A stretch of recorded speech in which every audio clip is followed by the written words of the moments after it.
Meet George and Kathleen Emerette. Married for 15 years. They have 2 kids and a nice home, but like most married couples, it's not all wedded bliss. There have been times where we have gone to bed angry and, you know, he's facing one way, I'm facing another, and, you know, it's hard, but, you know, and we hold that grudge a little bit. Their main issue? Kathleen says when she comes to George with a problem, she is not being heard. He would maybe not listen, or maybe grumble or not have time or whatever, and sort of brush me off, and then I'd be with arms folded and attitude and, you know, type of thing, and, you know, stomp. And I think it's because I'm a man and I want to respond, and I just respond to, like, maybe with like, it's no big deal, I can fix this, don't worry about it. And that's not what she needs. Over time, that communication breakdown has led to ruined weekends, hurt feelings, and a growing divide that the Emerettes know is not what they want in their happy home. The whole day sort of goes bad because I'll cross my arms and, you know, I'll be a man and I'll turn her off. I just like him to listen and be there and, you know, so he knows what I'm going through. You know, no one wants to, you know, be brushed off.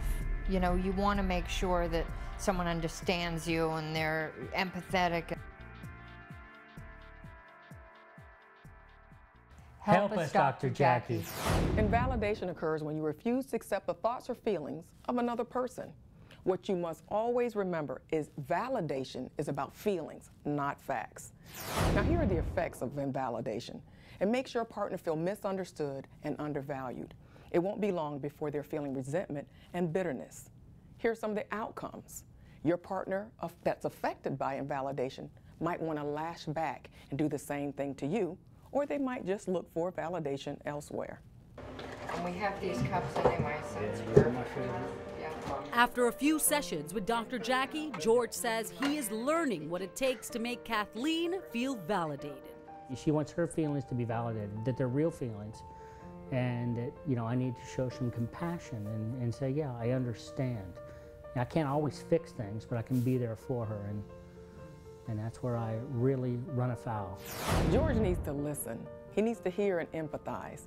And then number 2, see if there are action steps that need to be taken to address Kathleen's feelings. Now, action steps aren't always needed, though. Sometimes Kathleen just being able to unload and know that she's supported and heard is really all she's going to need to take a breath and move forward. Nature, out in nature. Kathleen is already seeing the change, and she loves it.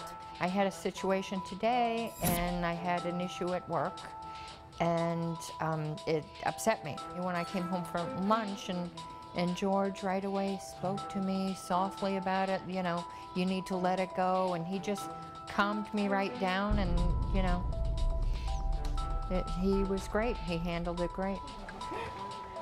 George and Kathleen say every day is still a work in progress, but with the tools to help validate each other, they see major progress and promise.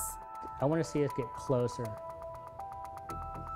and, you know, enjoy doing things together. I've always loved him dearly, and I wanna be with him, and I wanna put my dentures in a cup with his when we're both 98 years old and have him on the bedside table. Aww. Validation works. She is getting what she needs, and he is getting what he needs.